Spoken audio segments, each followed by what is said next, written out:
Good afternoon and welcome to our first episode of Hospo Happy Hour, a new initiative proudly brought to you by Hospo for Life and Warner's Gin in the UK. Around the world, we have seen an unprecedented chain of events with COVID-19. We have seen our hospitality industry suffer huge losses during the impact of COVID, affecting all of us, leaving tens of thousands of employees out of work, leaving business owners to lose their pride and joy. Right now around the globe, it has never been more important to maintain the mental health of those that keep our hospitality industry moving. On Hospo Happy Hour, we're here to share some inspiration, ways to learn how to positively manage our mental health, and share good news stories along the way to give our industry hope in a strong rebuild and as a united community. Over the next 30 minutes, we're going to explore the topic of movement in a restricted world and why it is important more than ever during these times we are facing for the first round on today's show. The following segment is Your Shout, where you as the viewer at home can have your say. You can direct messages or email us your questions for our trained mental health and wellbeing specialists to answer daily on the show. And last but not least, on Hospo Happy Hour, we will call Last Drinks, a Q&A session with some of our leading hospitality industry professionals and mental health experts that will appear over the next 6 weeks. So to get the first round up and away, I would like to introduce Sharon Richards. Sharon, who has over 20 years experience in the mental health and wellness space. In 2014, Sharon was invited to partner with the ABC to deliver Happy Body at Work, an evidence-based wellness program designed for workplaces seeking to improve energy, resilience, and performance of people. She was involved in the product development from early inception and delivered the program nationally to over 30,000 people across some of Australia's largest corporate companies. Sharon now works for the Altius Group as a business development manager and wellbeing specialist in the area of workplace health and well-being. And it's with that, we welcome you, Sharon, to our Hospo Happy Hour today. How are you? I'm really well, Liam. So great to see you, and thanks for having me. My pleasure. So tell us more about today's topic. Why is it more important than ever for movement in a restricted world? Look, Liam, as everyone knows, we're in very unprecedented times at the moment, and I think there's really two key reasons as to why movement is so important in terms of supporting your overall well-being. And the two reasons for that is that for a lot of people, they are facing stresses like they've probably never faced before. Absolutely. And we know that there is a really clear link, a positive link between movement and dealing with stress. So in essence, the more that you move your body, it really helps your mind cope with stress. Oh, 100%. I know the feeling from, the effects that everything had on us 6 weeks ago. Getting into that routine again was just extremely difficult, and that everything stopped for me, and I guess it stopped for everybody else out there, where we've all been working so hard and all of a sudden we've got nothing. And so I totally get what you're saying. And I think what's really unique for the hospitality industry, which is very significant, is that you're used to being very busy and you're used to being on your feet and on the go. So that's your norm for your body. You're used to long periods of standing, walking, all of those things are how you work in hospitality. Absolutely. So when that stops very suddenly, as well as the pressures of losing your job, having perhaps decreased hours, no security around employment at the moment, yes. All of those heightened stress levels, couple that with then a real change in how your body physically functions, it's no wonder that people can be feeling really kind of not great. Definitely. So, and then the other factor with that is that what comes with not working is sitting around more.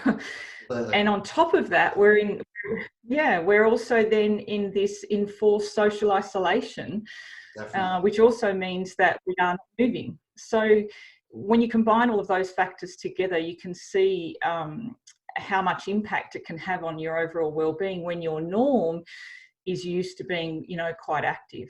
100%. Yeah. No, it's brilliant. It's brilliant what you guys have got to offer our viewers today. It's really nice. Yeah, so look, what I'd like to do is really share some tips around just some very practical things that you can do to improve movement in your everyday, and sort of why that could be helpful. So as I've touched on, there's really sort of 4 key areas that movement can have an impact on. And I just want to spend a couple of moments just going through each of those things. So movement can have a big impact on quality of sleep that you get. It can also have an impact on your mood, your ability to have a positive mood and a happy mood, as I mentioned, to cope with stress, and also your increased energy levels. And I just want to go through a couple of those points in a little bit more detail. What we know is that our body is really designed to move. We're really not at our best when we're sitting around on our backsides all the time. And when we spend a lot of time sitting, that doesn't set us up for good sleep at night. So some really practical but simple things that you could do if you are having trouble with your sleep at the moment would be to try and incorporate 1 or 2 short walks a day. Now, if exercise is not something that you love doing, don't underestimate just the benefits of simply going for a walk and getting outside. Basically getting into the fresh air, the natural sunlight. Our brain needs to be exposed to natural sunlight to help regulate our sleep rhythms. And that's a really important thing. Yeah. And you may have even experienced that yourself at times, Liam. Yeah, definitely. I know. I spent the first couple of weeks indoors, and it wasn't until I got to the stage where I was like, this isn't doing me any good. I need to actually get out and go for a walk each day that, I started to think clearer, and my mood definitely picked up from the stress of it all. Yeah, and I can't overemphasize the simplicity of how beneficial it is just getting out in fresh air. There's also been some research which shows that if we are exposed to the early morning light, that has a really positive impact on our mood and our sleep hormones. So particularly at the moment when people in the hospitality industry are going through incredibly stressful times, it's really important to ensure that you get some of those basic things right. So going for an early morning walk can be really beneficial because it gets you exposed to the light as well as it gets your body moving. And so it's really around this basic principle and understanding that by using our body and moving our body, it really helps our mind. And what we really want to support people in at the moment within the hospitality industry is just the importance of or really being supportive in terms of this incredibly stressful time that we're going through at the moment. There's issues around, financial security, the implications of losing jobs, all of those things, a lot of things to be in mind to process and have to deal with. We also know that our body responds really well to short bursts of higher intensity movement.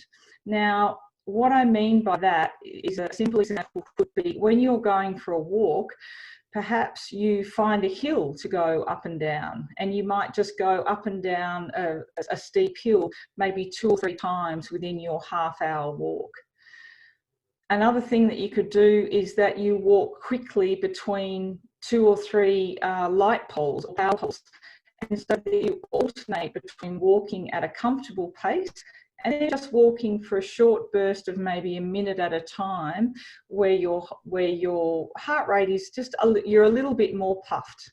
So you're not so puffed that you're exhausted and you can't talk, but it's being able to just get your heart rate up a little bit, just for about a minute at a time. And over about, say, a half-hour walk, if you did 3 intervals of higher heart rate for about a minute, that really helps boost your mood, and it really helps boost your energy levels as well. So it sort of ticks a lot of boxes. It helps with sleep, helps with managing stress, and it also gets you moving. And then all of those things collectively have a positive impact on sleep. And mood as well, which is the key thing. Yeah, that's some great advice for our viewers today. Yeah. Have you got any other tips that you'd like to share with the group before we move on to our next segment, Sharon? I think the other thing I just would like to say is just try and be mindful as to how much you're sitting now that you're at home and not working.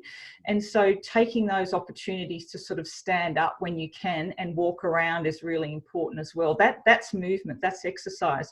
So if you're having a phone call with a friend, rather than slumping down on the couch, maybe you walk around your house, or you even just sort of stand up.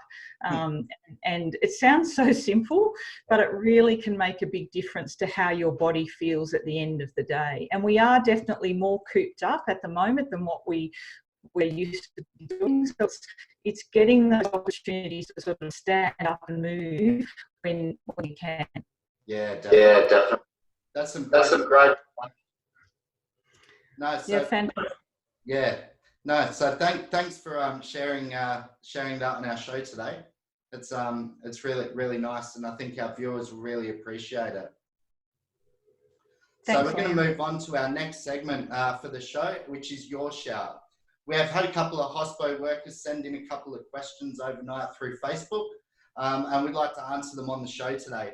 So our first question actually comes from a waitress in Victoria who's left us a message saying, I have felt for a while that a close industry friend has not been coping, and what services can you offer so I can share it with them?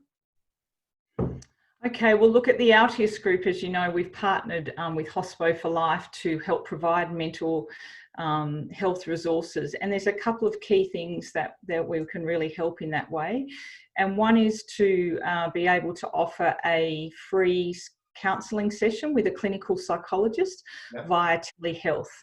And what that means via telehealth is that the appointment happens over video. And we have the technology, so people don't need to worry about what they need to do to set all of that up. We help them with that.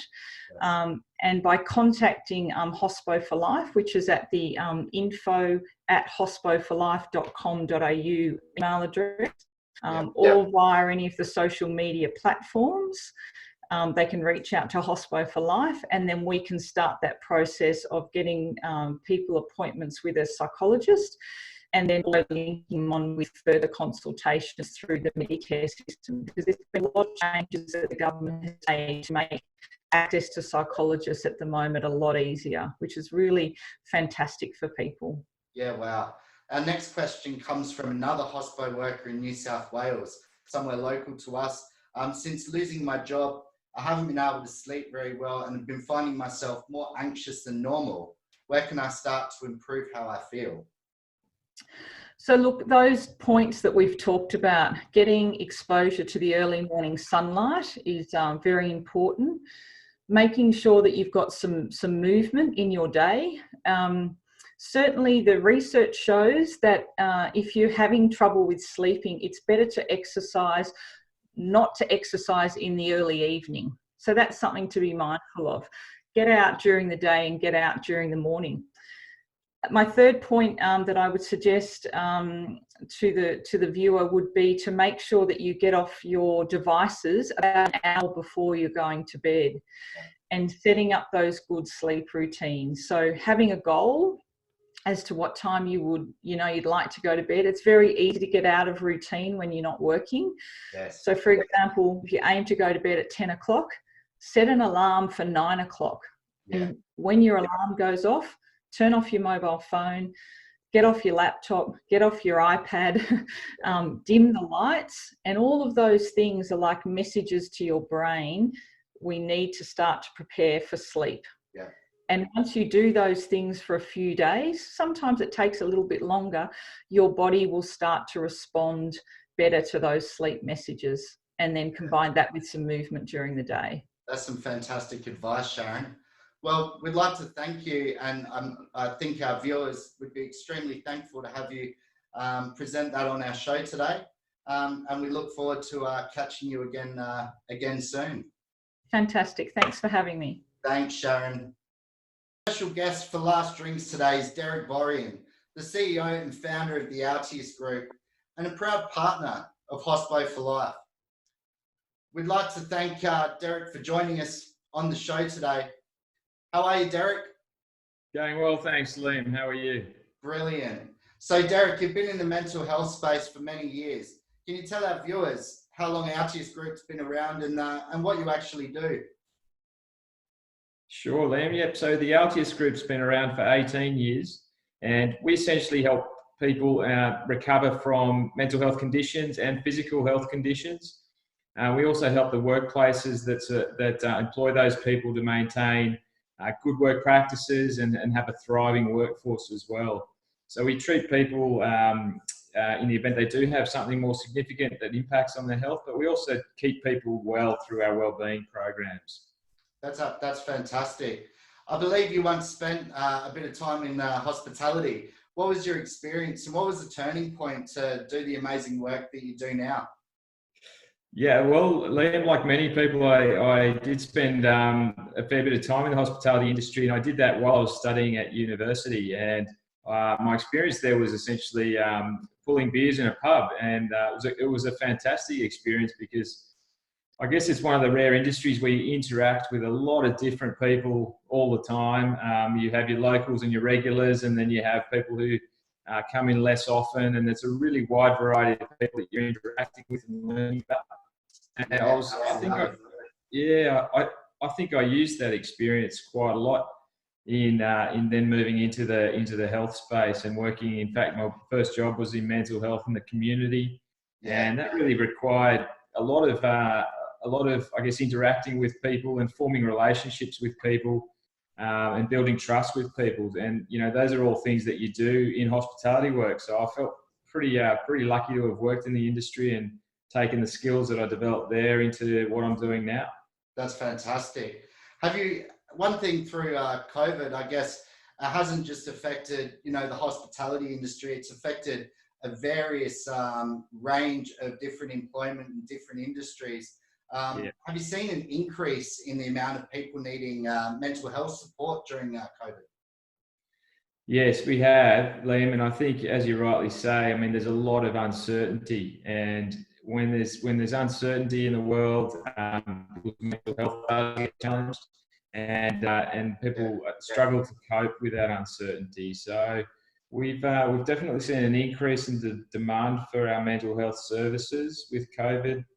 We're seeing people who are experiencing, pretty wide range of issues. Some are actually spending more time with people than they're accustomed to, and so there's relationship issues there. At the other end of the spectrum, we've got people who are sort of isolating and feeling quite disconnected from their social networks, and of course that's terrible for a lot of people as well. Absolutely. Yeah. Can you tell me and tell obviously our viewers out there what are some telltale signs that someone may not be coping very well with their mental health? There's a lot of people are very disconnected at the moment. We're not going to work, catching up with our chef friends or our waitresses or our bar staff on a daily basis anymore. So it's that connectivity that we actually have with one another is a little bit disjointed right now. But what are some signs that we can really tell that someone's not coping? Yeah, it's a good question. I think it's about awareness, and if you're familiar, obviously, with someone, the main things to look out for is, do they look different?